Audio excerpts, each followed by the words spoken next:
Esse é um programa gravado para trazer as profecias reveladas na ótica da visão hebraica. Mas primeiro vamos orar.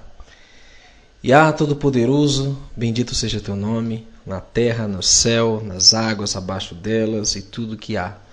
Te louvamos pela tua bondade em se importar com o destino do teu povo e com aqueles que simpatizam por Israel, com aqueles que simpatizam pela Torá, pelas boas novas e pelo nosso amado Messias. E em nome dele, Yahushua HaMashiach, pedimos tuas bênçãos em mais esse estudo. Assim seja. Bom, queridos, hoje nós vamos dar sequência ao estudo do livro de Daniel. Estamos hoje no capítulo 10, falando sobre o conflito entre Miguel e o príncipe da Pérsia. Aliás, esse codinome, príncipe da Pérsia, ele é um tanto profundo porque ele representa um poder do mal contra Israel, contra o Eterno. E nós vamos começar examinando as profecias de hoje, falando sobre esse capítulo 10. Daniel 10 fala sobre a revelação para os últimos tempos. E pasme, para o povo de Daniel, assim como o povo de Israel vivia em cativeiro no Egito, e de lá o Eterno levantou com mão poderosa a Moisés, seu Moshe, para livrar o seu povo do cativeiro e levá-lo a uma terra aprazível. O Egito representa o cativeiro de pecado, de idolatria, anti-Torá, anti-Messias. E não é diferente nos tempos finais, ainda há um cativeiro. Assim como houve também o cativeiro babilônico, que levou o povo de Judá, inclusive, a mudar seu calendário, mudar sua própria língua kadosh, sua língua santa, né, do hebraico para o aramaico. Assim, nós temos hoje uma grande contaminação. É um cativeiro.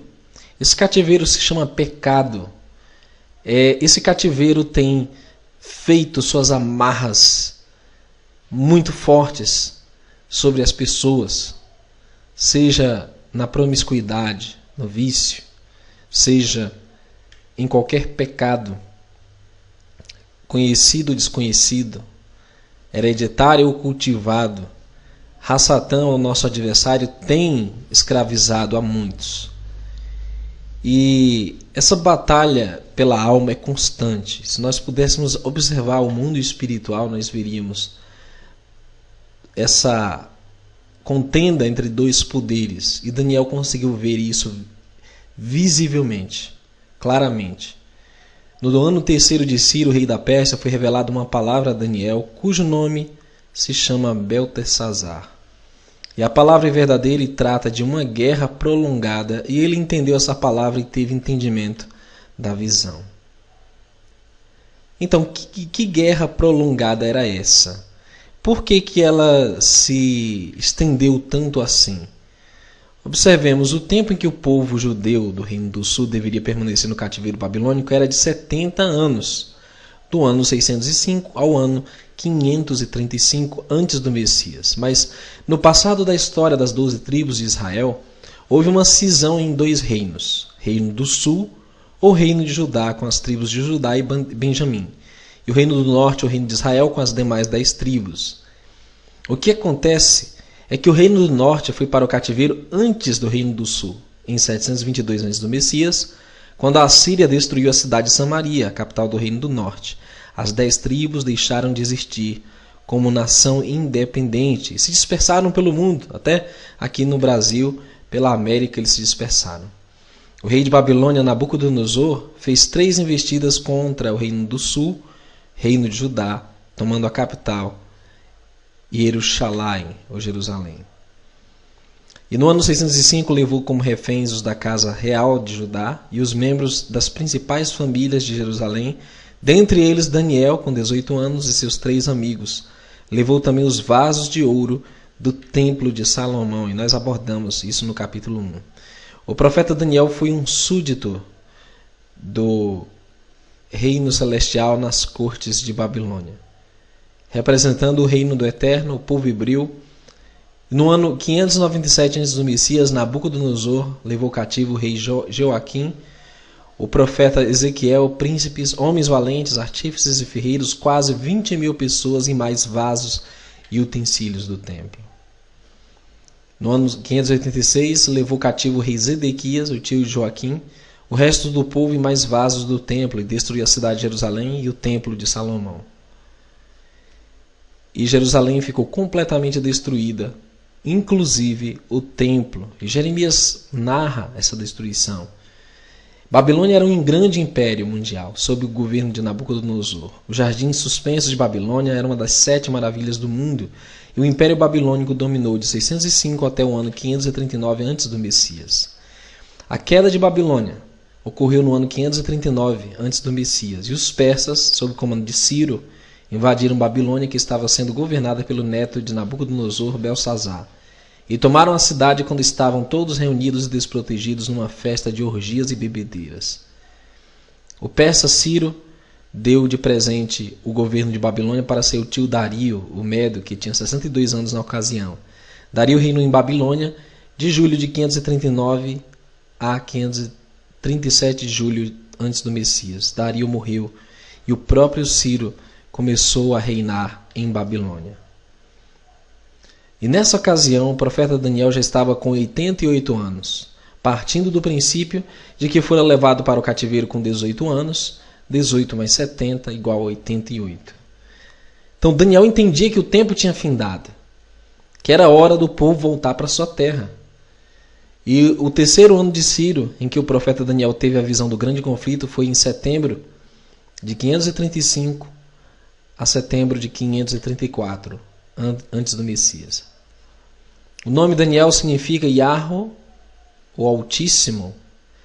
Elohim é o meu juiz. E lá em Babilônia ele recebeu o nome pagão de Beltesazar, que significa príncipe de Bel, em homenagem ao deus babilônico Marduk. E no terceiro ano de Ciro, Daniel teve a revelação de uma guerra prolongada, um grande conflito que seria travado durante o reinado dos persas, durante aproximadamente 2 séculos, 535 a 331. Uma luta intensa entre o bem e o mal ocorreria para que os planos do Eterno para o seu povo fosse estabelecido. O verso 1 diz que ele entendeu essa palavra e teve entendimento da visão. Naqueles dias Daniel, estava triste por 3 semanas completas. Durante 3 semanas, o anjo Gabriel esteve lutando para influenciar a mente de Ciro persa, indicando que uma decisão vital do rei estava em jogo. A luta de Gabriel não foi só para influenciar a mente de Ciro para que o decreto fosse cumprido. A luta foi de aproximadamente 200 anos. Durante todo o reinado dos reis persas, para fazê-los cumprir a profecia de reconstrução do templo, da cidade de Jerusalém e do retorno do povo para adorar o Eterno. Acontece, queridos, que essa batalha prolongada representava o destino da tribo de Arudá, de onde viria o Messias. E Rassatã sabia disso, por isso que ele fez tudo para impedir a reconstrução do templo e da cidade. Esse objetivo era frustrar os planos do Eterno. Durante o reinado de Cambises, o filho de Ciro, a obra de reconstrução do templo tornou-se morosa por 7 anos e meio. No reinado de Artaxerxes I, ou Gautama, ou Falso Esmerdes, a obra de reconstrução ficou literalmente parada por 1 ano. Isso forças espirituais no oculto estavam trabalhando. A obra de reconstrução do templo só recomeçou por ordem de Dario I Estapes em 520 a.C. do Messias. Ele disse em Daniel 10, 3 e 4: Manjar desejável não comi, nem carne nem vinho entraram na minha boca, nem me ungi com unguento, até que se cumpriram as 3 semanas, e no dia 24 do 1º mês eu estava à borda do grande rio Hidekel. Daniel estava sob uma dieta e sob um jejum muito importante. Ele apenas comeu alimentos leves e simples, a julgar pelo capítulo 1, era uma dieta natural, 100% natural. No dia 24 do primeiro mês, Nissan ou Aviv, equivale a março e abril, Daniel estava às margens do rio Tigre, Hidekel, na Mesopotâmia. As 3 semanas de jejum de Daniel terminaram no 24º dia do mês de Nissan, portanto começaram no 4º dia envolvendo o período da Páscoa, que ocorria no 14º dia de Nissan. E ainda ocorre, claro.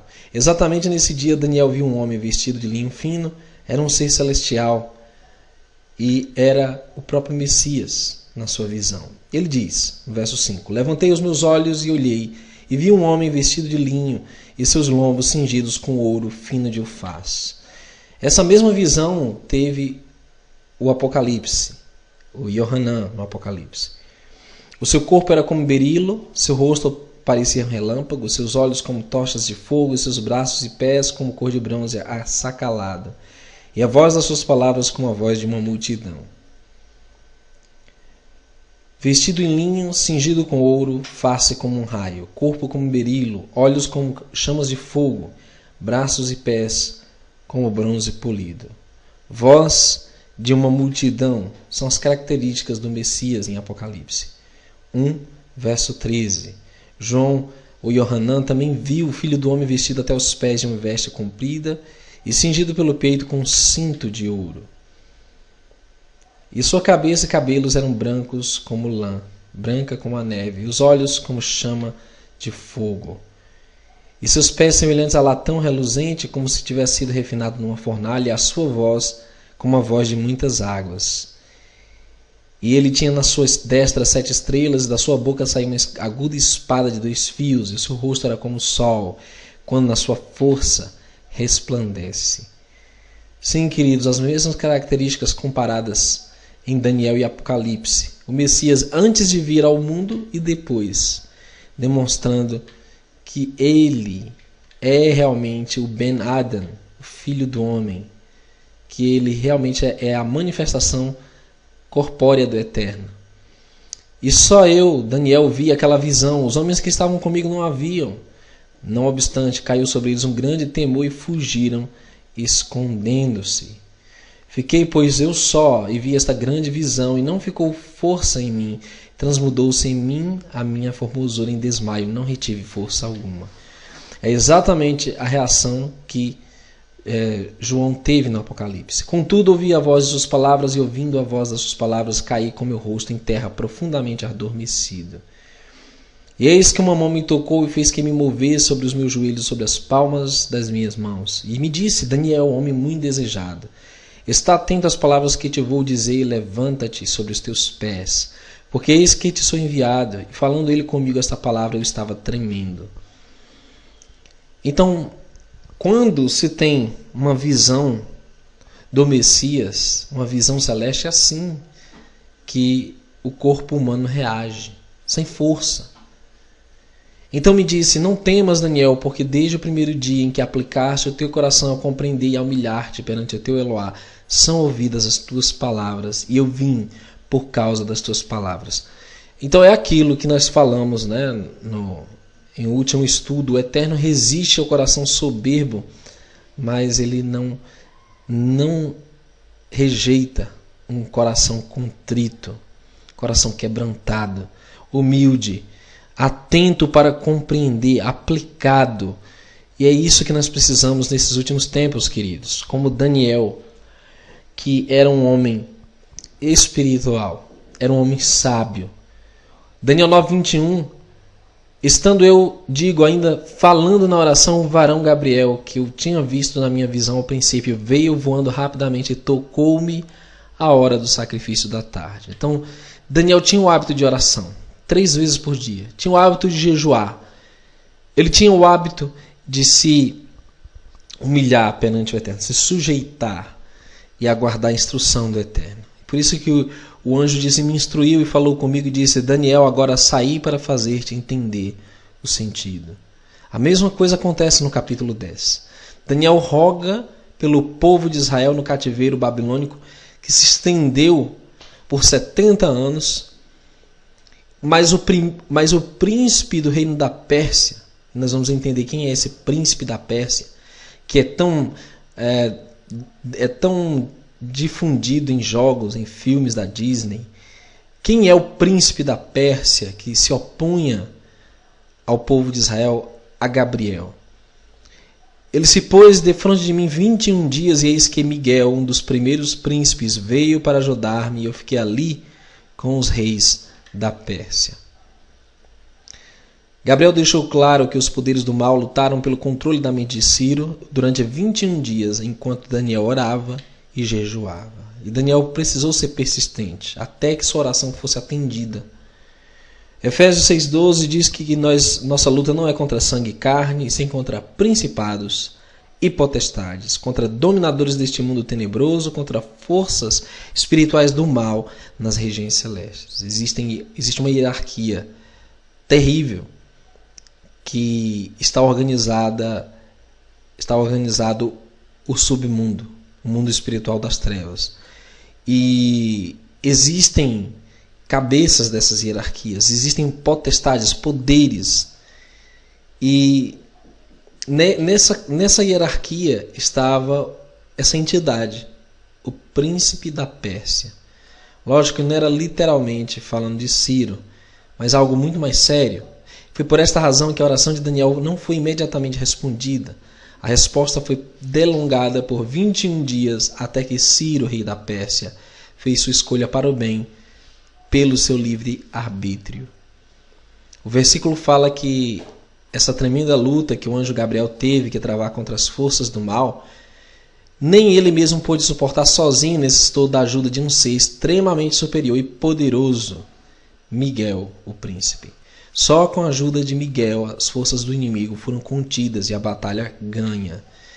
Então, um arcanjo é a hierarquia mais alta das regiões celestes do bem.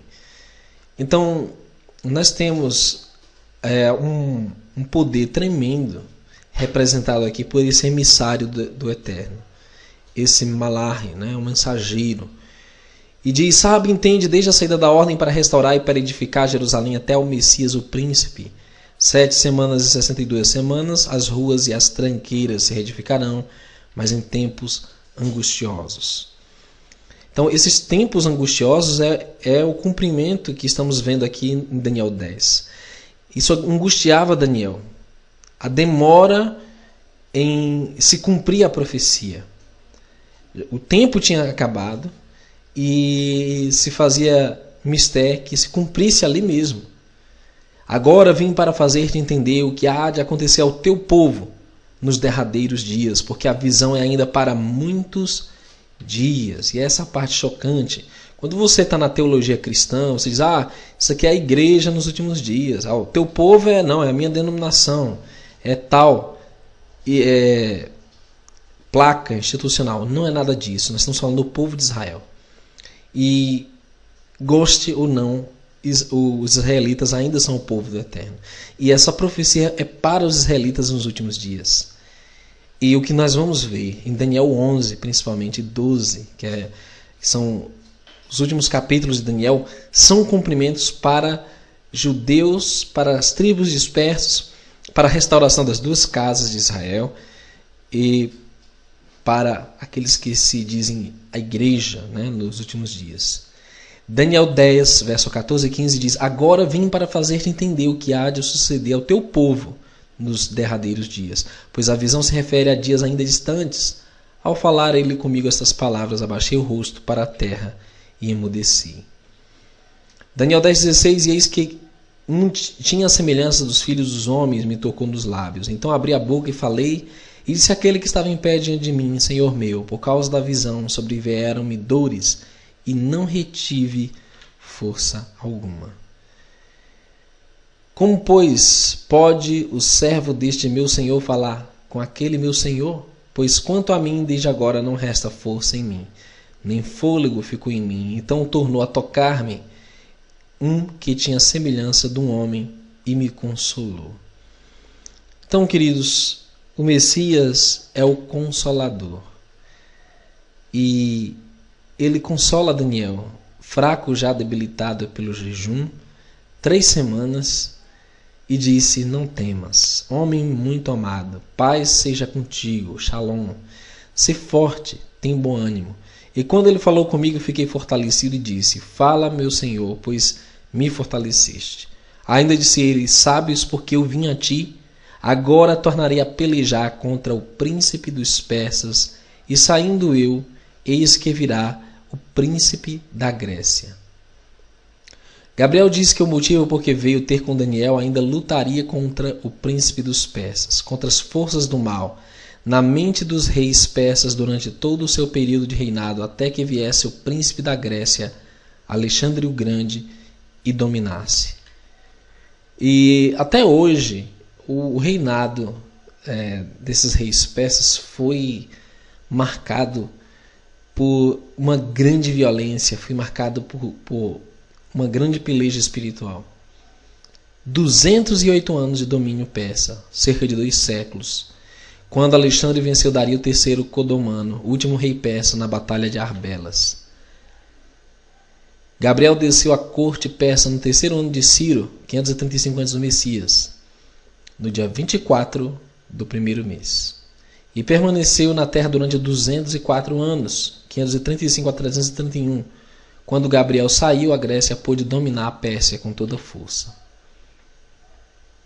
Mas quando a influência divina foi retirada e os líderes das nações foram deixados à mercê dos poderes das trevas, a ruína do Império Persa seguiu-se rapidamente. Sob o comando de Alexandre, a Grécia fez sucumbir o domínio persa no mundo. E a tarefa de Gabriel foi perfeitamente cumprida, com a ajuda de Miguel. Durante o reinado dos persas, o templo de Jerusalém foi reconstruído por decreto de Ciro e Dario I Estáspes. O povo judeu foi poupado da destruição por intervenção da rainha Esther durante o reinado de Assuero. E Xerxes e a própria cidade de Jerusalém foi reconstruída por ordem de Artaxerxes I Longímano. Assim o povo do Eterno pôde voltar para sua terra para o cumprimento da profecia da espera do Messias. A verdade do Eterno foi milagrosamente preservada durante todos esses anos, bem como o remanescente fiel. E disse: sabes porque eu vim a ti? Eu tornarei a pelejar contra o príncipe dos persas, e saindo eu, eis que virá o príncipe da Grécia. Mas eu te declararei o que está escrito na escritura da verdade. E ninguém há que se esforce comigo contra aqueles, a não ser Miguel, vosso príncipe. Em Daniel 12:1 diz que nesse tempo se levantará Miguel, o grande príncipe, o defensor dos filhos do teu povo, e haverá um tempo de angústia, qual nunca houve, desde que houve nação até aquele tempo, mas naquele tempo será salvo o teu povo, todo aquele que for achado inscrito no livro. Os últimos tempos são os nossos tempos, queridos.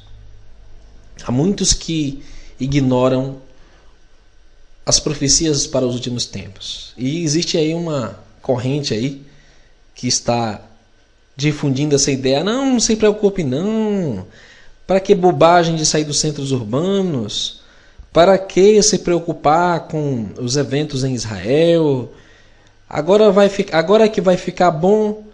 Mas olhe, não seja tolo, não seja nécio, não seja um filho das trevas, um filho da noite, mas esteja desperto, querido, vigilante a todo tempo. A palavra diz para nós estarmos sóbrios e vigilantes em todo instante. Nós não podemos vacilar em um só momento. O adversário, Satã, está à espreita procurando alguém para tragar. Nosso adversário, ele gosta de pegar desavisados. Ele gosta de pegar pessoas desprevenidas.